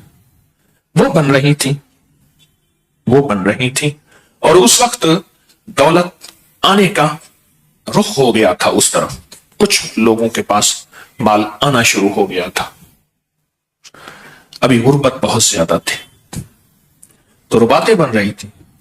ہمارے ایک قافلے کے بڑے تھے، انہوں نے کہا کہ کیوں نہ ہم خدمت میں حصہ لے لیں، لوگ آ کے رہیں گے، ہمیں ثواب ملے گا، اجر ملے گا. تو کہا ہم صبح جاتے، شام کو وہاں تعمیرات کا جو بھی اینٹیں ہوں گی، مال پلستر گارا مٹی جو بھی تھا، اس میں ہم محنت کرتے خوب. وہاں کے جو مزدور تھے وہ پیسے لیتے، وہ اتنی محنت نہ کرتے جتنی ہم کرتے. تقریباً 300 کے قریب بندہ تھا ہمارا قافلہ تھا. کہنے لگے وہاں ایک عرب تھا، وہ ہمیں خوش ہوتا تھا بہت زیادہ. اس نے ٹھیکہ لیا ہوا تھا، اسے 300 کی لیبر مفت کی مل گئی، اور وہ معلم بھی تھا تو کچھ اردو بھی جانتا تھا. تو کہا جس نے ہمیں پتا چلا کہ جی آپ فوراً قافلہ چلے گا کہ اب ہمارا جہاز ٹھیک ہو گیا. تو بھیگی آنکھوں کے ساتھ وہاں سے ملے، چلے، قافلہ آیا. پھر اتنے دن لگے اور پھر ہم اپنے وطن پہنچے. خط ملا مجھے کہ حاجی صاحب آپ اپنے وطن میں ہیں یا مکہ مکرمہ میں رباطیں بنوا رہے ہیں؟ کیونکہ میں تو آپ کو اپنے ہاتھوں رخصت کیا ہے. آپ کے اور آپ کی پوری ٹیم، جو آپ کی 300 بندوں کی جماعت ٹیم تھی، ان کے سب کے ہم شکل یہاں کام کر رہے ہیں. آپ وہاں ہیں یا یہاں ہیں؟ خط کو پہنچتے پہنچتے وقت لگتا تھا. پھر میں نے جواب دیا میں تو یہاں ہوں، آپ نے مجھے رخصت کیا تھا، بھیگی آنکھوں کے ساتھ میں یہاں ہوں. پھر اس دوران ان کا ایک اور خط ملا، اس کا مضمون بھی یہی تھا کہ آپ کیسے یہاں آ گئے، آپ تو سارے وہی ہیں اور آپ دن رات میرے ساتھ خدمت کرتے ہیں. تو کہا کہ پھر انہوں نے لکھا معلوم یہ ہوتا ہے کہ اللہ نے فرشتے آپ کے ہم شکل بنا کے بھیج دیے ہیں، کیونکہ یہ اللہ کے مہمانوں کے لیے تھا. اللہ اور اس کے حبیب کے مہمانوں کے لیے رباطیں بن رہی تھیں. تو جو چیز اللہ اور اس کے حبیب کے مہمانوں کے لیے بن رہی ہے، مہمانوں کے لیے بن رہی ہے، اللہ کے ہاں وہ پسندیدہ عمل ہے. اللہ کے ہاں وہ پسندیدہ عمل ہے. تو لہذا اللہ پاک نے فرشتوں کو ذمہ داری دی کہ فرشتے جائیں اور فرشتے جا کے وہاں، فرشتے جائیں اور فرشتے جا کے وہاں ان کی ہم شکل خدمت کریں. اور میں نے وہاں جتنی خدمت کرنے والوں سے میں نے کہا بھائی اللہ نے آپ کو وہ سعادتیں دی ہیں، جنہوں نے پنڈال کی خدمت کی ہے وہ سعادتیں پائے ہیں اور پا گئے ہیں، آپ سعادت پا رہے ہیں. ایک اور واقعہ سنیں. ایک درویش کہتے ہیں کہ میں عرفات کے میدان میں مغرب کے بعد نکلا، مزدلفہ کی طرف پیدل سفر، گھوڑوں پہ، خچروں پہ، گدھوں پہ سفر ہوتا تھا. راستے میں میں نے محسوس کیا کہ میری ہمیانی جو پیسوں والی تھیلی ہے وہ نہیں ہے. تلاش بہت کے بعد محسوس ہوا کہ وہیں گر گئی ہے عرفات میں. تو کہ ہم کچھ دوست واپس ہوئے. جب میدان عرفات میں پہنچے تو وہاں کتے، بندر، خنزیر اور بہت عجیب و غریب مخلوق پھر رہی تھی، بہت عجیب و غریب پھر رہے. تو 2 بندے ہمیں ملے اور کچھ بندوں کو دیکھا تو وہ حاجیوں کا سامان اور نظام سمیٹ رہے تھے. تو 2 بندوں سے پوچھا ہم نے یہ کتے، بندر، خنزیر، کہا جو لوگوں کے خطائیں اور گناہ ہیں وہ یہاں چھوڑ جاتے ہیں، یہ وہی کتے، بندر، خنزیر یہی چیزیں ہیں، اور اللہ پاک ان کے سر پہ رحمت کی گٹھڑی رکھ دیتے ہیں اور مغفرت کی گٹھڑی رکھ دیتے ہیں، اپنی خطاؤں گناہوں کی گٹھڑیاں یہاں پھینک جاتے ہیں. تو کہا ہم نے پوچھا ان 2 بندوں سے کہ یہ کون ہے؟ کہا یہ کچھ یمن کے لوگ ہیں، انہوں نے عہد کیا کہ ہم عرفات کے جو حاجی سامان، خیمے، چیزیں چھوڑ کر گئے ہیں ہم ان کو سمیٹ لیں. یہ حاجیوں کی خدمت کے لیے رکے ہوئے ہیں، یہ ان کو سمیٹ کے پھر اپنے سفر مزدلفہ کی طرف چلے جائیں گے۔ جو اگلی بات انہوں نے کہی وہ اور زبردست بات تھی۔ کہا جتنے بھی حاجی تھے وہ اپنے ساتھ خطاؤں بلاؤں کی گٹھڑیاں لائے تھے۔ یہ بلائیں ہیں اور خطائیں ہیں، اور جاتے ہوئے اللہ نے ان پہ رحمت کی گٹھڑی رکھ دی۔ لیکن یہ جو یمن کی جماعت ہے، یمن کی ٹیم ہے، یہ جو یہاں خدمت کر رہی، چونکہ یہ بھی چلے جاتے، انہوں نے حاجیوں کی خدمت کی، اللہ نے اس خدمت کے صلے میں جب یہ یہاں سے جائیں گے، اللہ ان کے ہر بندے کے سر پہ 70 گٹھڑیاں رکھے گا۔ ہاں، حاجی کے سر پہ ایک گٹھڑی، اور ان کے ہر بندے کے سر پہ 70 گٹھڑیاں۔ کیوں؟ ہر بندے کو جانے کی جلدی ہوتی ہے، ہر بندے کی ضرورتیں اور مجبوریاں ہوتی ہیں، یا ہر بندہ راحت چاہتا ہے، کیونکہ حاجیوں کا، اللہ کے مہمانوں کا نظام سمیٹنا کچھ مشقت تو آتی ہے، کچھ ناگواری بھی آتی ہے، مشقت تو آتی ہے، کچھ ناگواری بھی آتی ہے۔ کہا کہ چونکہ انہوں نے اپنے آپ کو حاجیوں کی خدمت کے لیے وقف کیا، حاجیوں کی خدمت کے لیے وقف کیا، تو اس لیے اللہ پاک ان میں سے ہر بندے کے سر پہ 70 گٹھڑیاں رکھے گا، مغفرت کی، رحمت کی، بخت کی، عزت کی، دولت کی، صحت کی، رزق کی، عطا اور شفا کی۔ تو میں خدمت والے ابھی بھی وہیں چھوڑ کے آیا ہوں، میں ان سے عرض کر رہا تھا، میں نے کہا آپ کتنے خوش قسمت ہیں، آپ کے سب کے سروں پہ انشاءاللہ، میرے پاس تو ہے کچھ نہیں، میں خود خالی ہوں، لیکن آپ کے سب کے سروں پہ انشاءاللہ اللہ پاک 70 گٹھڑیاں رکھیں گے۔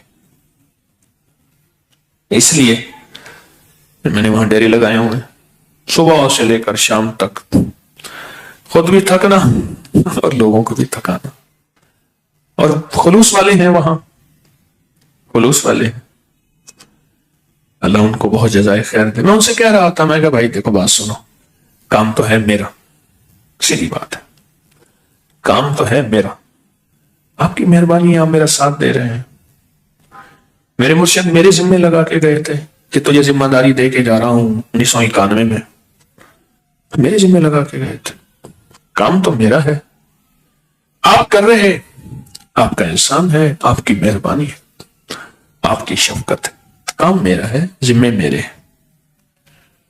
اور حقیقت یہی ہے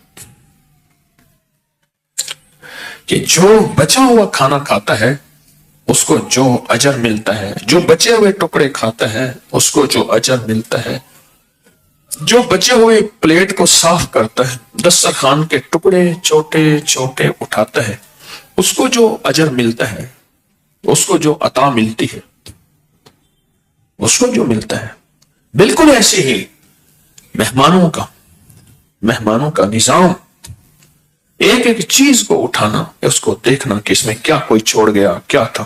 کل ایک توڑا پڑا تھا، میں نے کہا یہ کیا ہے، کھولو تو صحیح، اس میں دیکھا تو اوپر بچی ہوئی روٹیاں، درمیان میں راکھ، نیچے بچا ہوا آٹا، پتہ نہیں کس نے پھینکا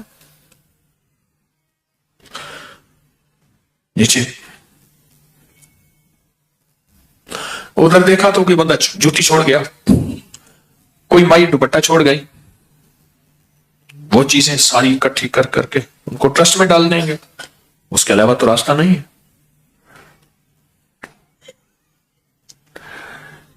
زندگی کے سفر میں اگر ہم آگے نکلنا چاہتے ہیں اور برکت پانا چاہتے ہیں تو پھر برکت کا یہ راستہ ایک یہ بھی ہے اور بہت بڑا راستہ ہے۔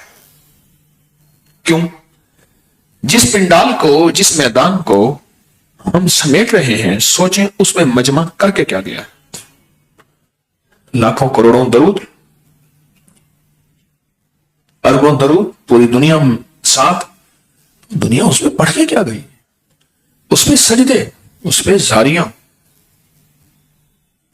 اس میں سجدے، اس پہ زاریاں،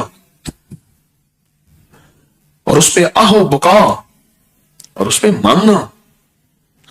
کون بندہ تھا جو آج تک نیچے ہی نہیں سویا تھا؟ نیچے زمین تھی ساری ناہموار، اور اس کو کون سی مٹی کا ڈھیلا چبھا اور کون سا تنکا چوہا اور اس کی سی نکلی، ہائے نکلی مسحریوں پہ، گدوں پہ سونے والا بندہ یا کوئی سونے والی بندی، اور اللہ کو اس کی آہ پہ کتنا ترس آیا ہوگا کہ یہ میری بندی نیچے سوئی ہوئی ہے۔ کتنے مریض تھے جو نیچے بیٹھ کے پھر اٹھ بھی نہیں سکتے تھے، کتنے مریض تھے جن کا بیت الخلا دور تھا۔ اب سوچیں انہوں نے جو آہیں چھوڑی، جو دعائیں چھوڑی، انہوں نے جو آہیں چھوڑی، جو دعائیں چھوڑی، جو سجدوں کا نور چھوڑا، جو درود کا نور چھوڑا، جو درود کی برکت چھوڑی، وہ کیا ہوگی اور اس کی تاثیر کیا ہوگی؟ میں تو سچ پوچھیں اپنے لیے اور اپنی نسلوں کے لیے اور اپنے جتنے بھی میرے سلسلے سے نسبتیں رکھنے والے ہیں اور پوری امت کے لیے وہی نور ہی سارا اکٹھا کر رہا ہوں، وہ سارا نور ہی جمع کر رہا ہوں۔ صبح سے شام تک، اتوار سے کام ہمارا شروع ہوا، سوموار، منگل، بدھ اور جمعرات آج تک،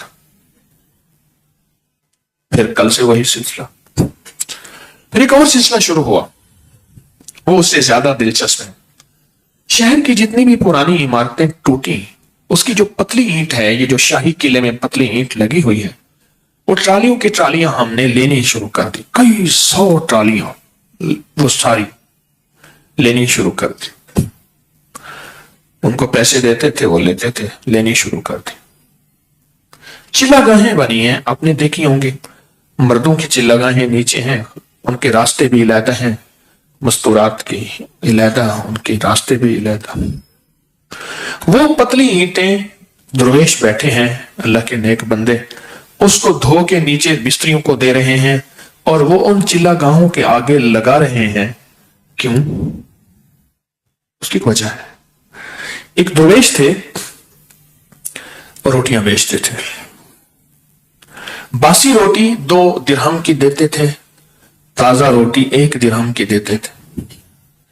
کسی نے پوچھا حضرت باسی روٹی کو تو سستی ملنی چاہیے، فرمانے لگے اس باسی روٹی کو حضور کا دور ملا ہے، جتنا دور حضور کے دور سے دور ہوتا جائے گا اتنی برکت ہٹتی جائے گی، جتنا دور حضور کے دور سے دور ہوتا جائے گا اتنی برکت والا دور دور ہوتا جائے گا۔ تو چونکہ اس باسی روٹی کو حضور کا دور، کملی والے کی نعمتیں، رحمتوں اور برکتوں والا دور ملا ہے، تو اس لیے اس کی قیمت بھی زیادہ ہے۔ اور آج کی تازہ روٹی کو حضور کا دور بعد میں ملا ہے، بلکہ ملا نہیں، حضور کے دور سے دور ہوئی، برکتوں والے دور سے، تو اس لیے اس کی قیمت زیادہ ہے۔ وہ پرانی اینٹ ہم لگا رہے ہیں، صدیوں پرانی اینٹ، صدیوں، اگر لفظ صدیوں کہا تو سچ ہے۔ بنانے والے مر گئے، ہنڈانے والے مر گئے، لگانے والے مر گئے، وہ اینٹ ہم لگا رہے ہیں۔ ایک ٹھیکیدار ہے اندرون شہر میں جو اس طرح کی پرانی عمارتوں کے ٹھیکے لیتے ہیں، تو انہوں نے ہماری اینٹ میں بہت مدد کی۔ شاہ جی نے آج انہیں بلایا تو ہم نے ان سے کہا تھا کہ ہم ایسی چلہ گاہیں ہیں، اس طرح مینار ہیں، ممبر ہیں یا اس طرح کے ہیں، اس میں لگائیں گے۔ ان کو سمجھ نہیں آ رہی تھی۔ اس بندے نے آج جب ان اینٹوں کو لگتا دیکھا ہے، اس کی آنکھوں سے آنسو تھے کہ یہ اینٹیں ان چلہ گاہوں میں جہاں بس اللہ ہی اللہ، اور جہاں بس کملی والا ان کا نور، اور جہاں بس میں اور میرا رب، کوئی دنیا میں واسطہ اور رابطہ نہیں ہے، اور یہ قیامت تک انشاءاللہ اس کو رب آباد اور شاد رکھے۔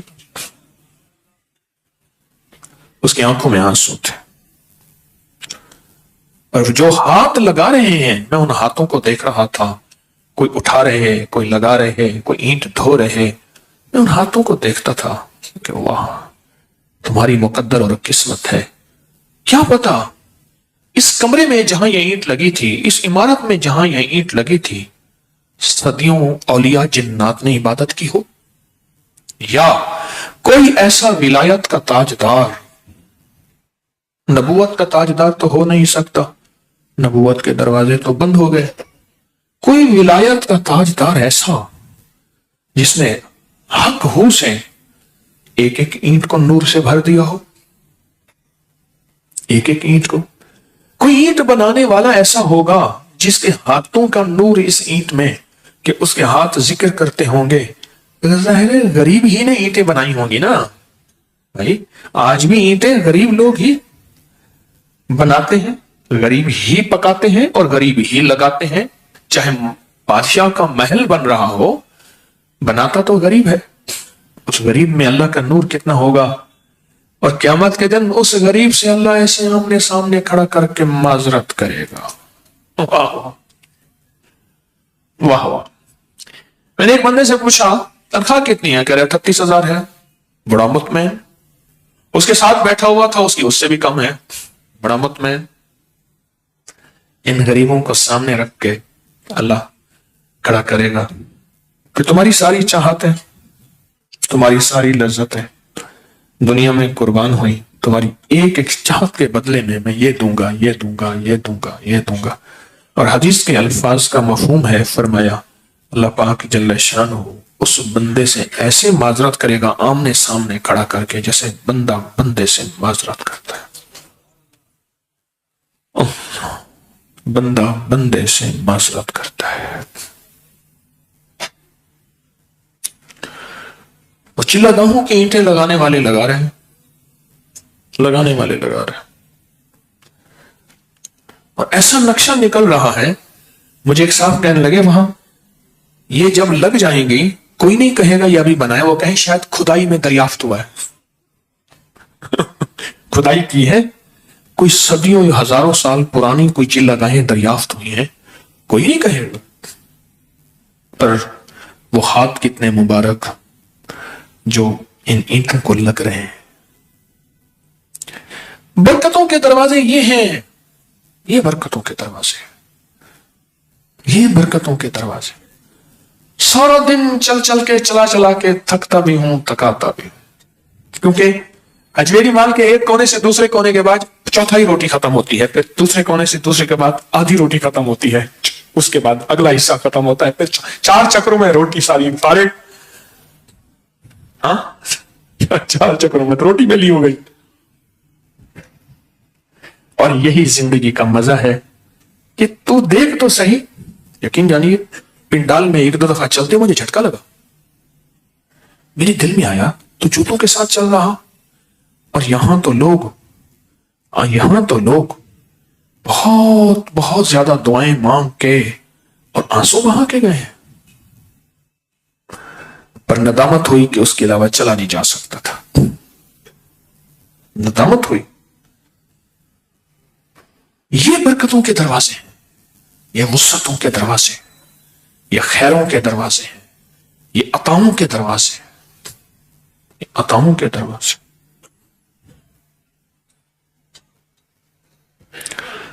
وہ ایک بندہ نا ٹرالی لے کے اینٹیں لا رہا ہے, میں اس کو ذاتی جانتا ہوں, دل کا بہت بڑا ڈاکٹر ہے.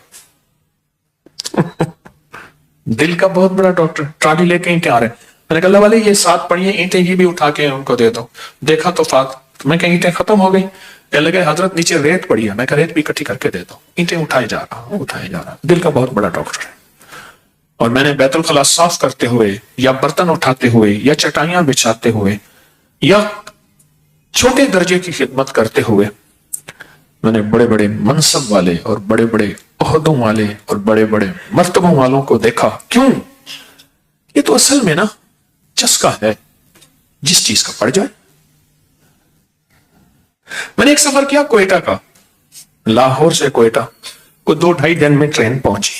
ایک صاحب کو دیکھا جہاں بھی جس اسٹیشن پہ گاڑی زیادہ دیر رکتی تھی, چائے والا وہ کہتا تھا بھائی چائے لانی ہے گرما گرم ہو, گرم نہ ہوئی پہلے سے میں پیسے نہیں دوں گا, واپس کر دوں گا. وہ چائے لاتا, چھوٹی سی ہلکی سی گھونٹ چیک کرتا, کہ لے جاؤ.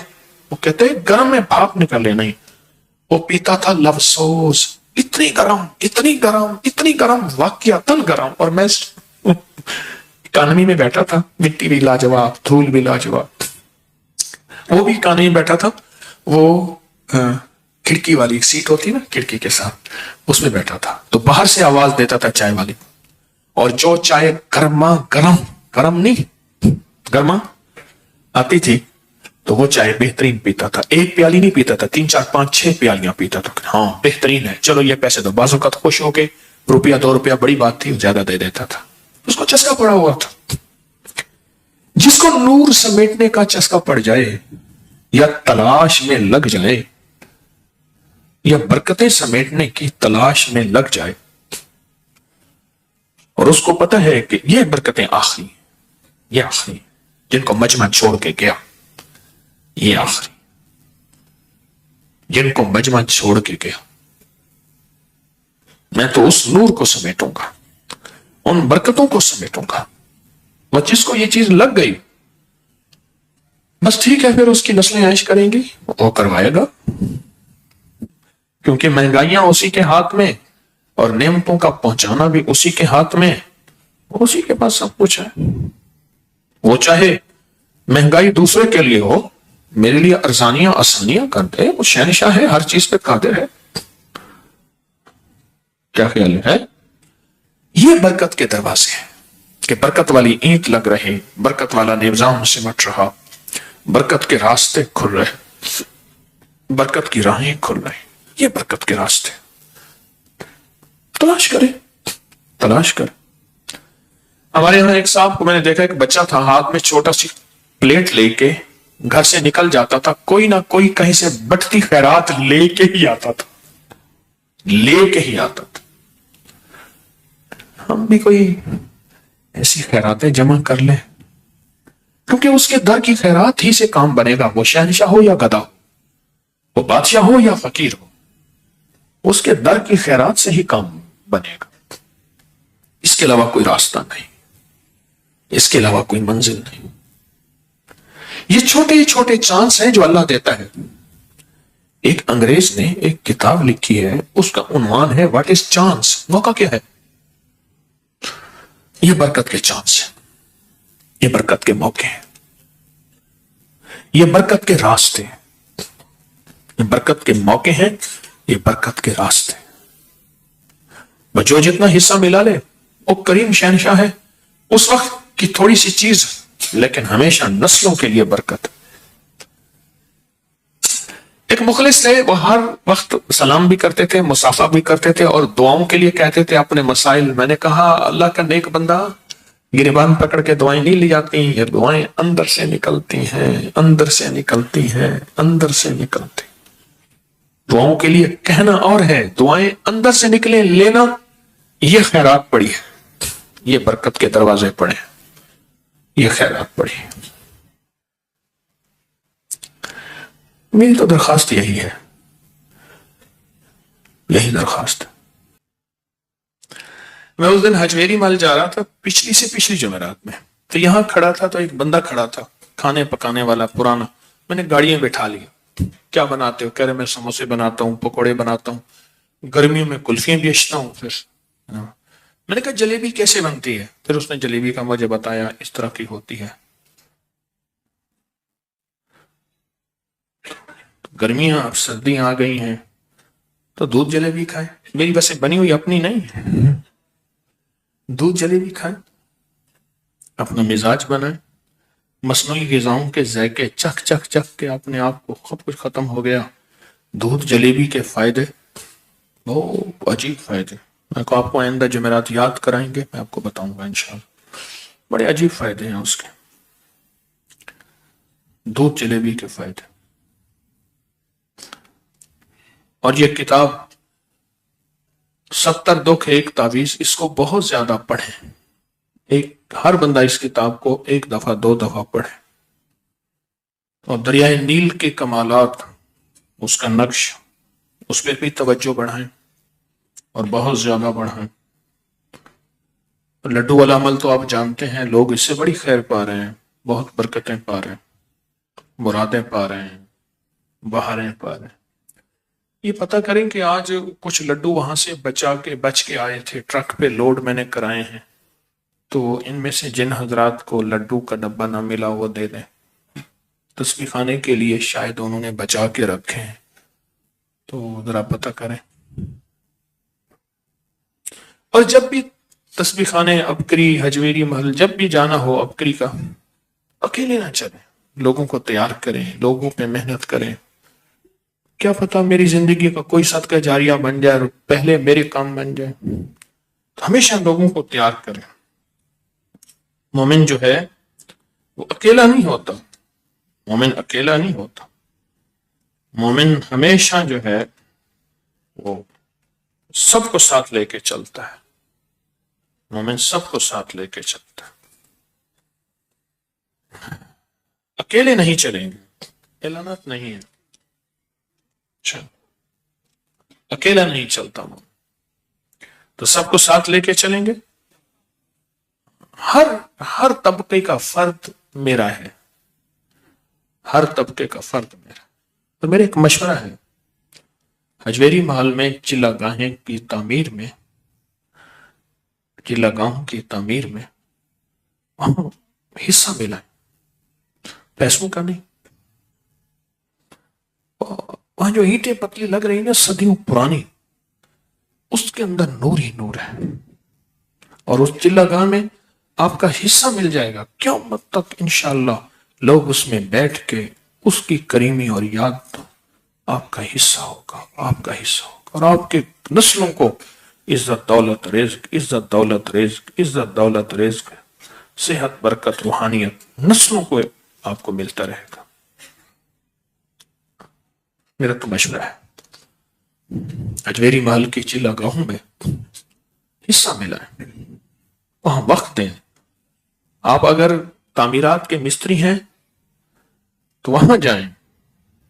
آپ کے پاس مستری ہیں کوئی راج مستری، ان کو لے جائیں. وہاں وقت دیں. بڑا عجیب کام ہے، بہت مبارک کام ہے. اس میں حصہ ملا. ہمارے مخلص کیپٹن صاحب کا جوان 43 سال کا بیٹا فوت ہویا پرسوں. بڑھاپے میں ایک زخم لگ گیا، غم لگ گیا. اللہ پاک ان کو صبر بھی دے اور بیٹے کا دنیا آخرت میں بدل بھی دے، اور اس بیٹے کو جنت الفردوس کے اعلیٰ مقامات عطا فرمائے. ہمارے مخلص ہیں، بہت مخلص ہیں. اللہ پاک ان کو صبر عطا فرمائے، ان کے گھر والوں کو صبر عطا. لڈو استقبالیہ پر موجود ہیں، یہ خواتین کی طرف بھی رکھوائیں، بھجوا دیے. لڈو استقبالیہ پر موجود ہیں. آپ لڈو کے ڈبے لے جائیں، خود بھی اور دوسروں کو اس کا ہدیہ لازم دیں. آپ کا صدقہ جاریہ ہوگا. تسبیح خانے کے سارے نظام کے لیے حامیم لا ینصرون. میں نے آپ کی دعاؤں کو جاگتی آنکھوں سے نا درود پاک کی چلے میں دیکھا. اچھی بات ہے. پوری دنیا دعائیں کر رہی تھی اور میں اپنی آنکھوں سے دیکھ رہا تھا. اللہ کی رحمت اور مدد. آپ کی دعائیں بڑی کام آئی ہیں. آپ کا شکریہ. جزاک اللہ، جزاک اللہ، جزاک اللہ. تو اس سارے نظام کے لیے حامیم لا ینصرون، یا حفیظ و یا سلام، یہ میری نسلوں سارے نظام کے لیے حفاظت، برکت، رحمت. اور تسبیح خانے کو دائیں سے اللہ وسعت دے، حجویری محل کو. اور سورۃ یوسف کی آیت نمبر 80 11 بار صبح شام اس نیت سے پڑھیں. اور سورۃ توبہ کا عمل، روحانی جانثاروں کا عمل، اس کا روحانی جانثاروں کے عمل کی الوداعی دعا شب برات تسبیح خانے میں ہوگی. اور ہر نماز کے بعد ایک بار سورۃ تکاثر، میری نسلوں کا تصور کر کے. آئندہ سوارب درود پاک کا چلہ 20 نومبر جمعرات سے شروع ہوگا. اور اسم اعظم کا دم 12 جنوری کو ہوگا، لیکن دن 12 بجے. آپ حضرات کو سردی تکلیف نہ ہو. 12 جنوری کو اتوار کتنے بجے؟ دن 12 بجے. ورنہ عموماً بعد نماز فجر ہوتا ہے. دن 12 بجے. دم کا ڈبہ پہلے لے لیا کریں اور دوسروں کو ہدیہ دیا کریں دم کا ڈبہ. اس کے بڑے برکات کمالات نسلوں میں ملتے ہیں انشاءاللہ. جو حضرات اسی ہمارے درود پاک کے چلے میں اپنے مشاہدات، تجربات کی کاپیاں یا کاغذ نہیں دے سکے تو وہ ابھی سے ان کو جمع کرائیں اور بہت زیادہ جمع کریں.